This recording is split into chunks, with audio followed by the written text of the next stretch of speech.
আসসালামু আলাইকুম সুপ্রিয় দর্শক। আমি আজ আছি আমার পুষ্টি বাগানে, শখের পুষ্টি বাগান বলতে পারেন। আমি আমার অবসর সময়টা এখানেই কাটাই, বেশিরভাগ সময়টা আমি এখানেই কাটাই। তো এখানে আজকে আমি ডাটা বপন করেছিলাম। ডাটার এখন উপযুক্ত সময়, আপনারাও চাইলে নিজেরাও এরকম ডাটা লাগাইতে পারেন। তো দেখেন আমার ডাটাগুলো, ডাটার ফলনটা দেখেন। আমি এখান থেকে আজকে কিছু ডাটা তুলব।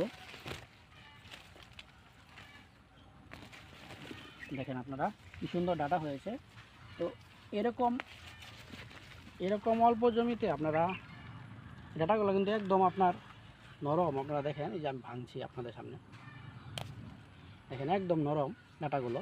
এটা খেতেও ভালো। আর আঁশযুক্ত যত সবজি রয়েছে তার মধ্যে সবচেয়ে বেশি পুষ্টি হলো এই ডাটাতে। আপনারা গ্রামীণ একটা প্রচলিত আছে যে ডাটা খেলে নাকি এক ফোঁটা রক্তও হয় না। এটা সম্পূর্ণ একটি কুসংস্কার কথা। আপনারা আঁশযুক্ত সবজি বেশি করে খাবেন, আর এটা হজম শক্তিতে অনেক বেশি উপকার হয়। তো আপনারাও চাইলে এরকম এই সময়ে ডাটা লাগিয়ে নিজের লাগানো ডাটা স্বাদ নিজে গ্রহণ করতে পারবেন। ধন্যবাদ। আসসালামু আলাইকুম।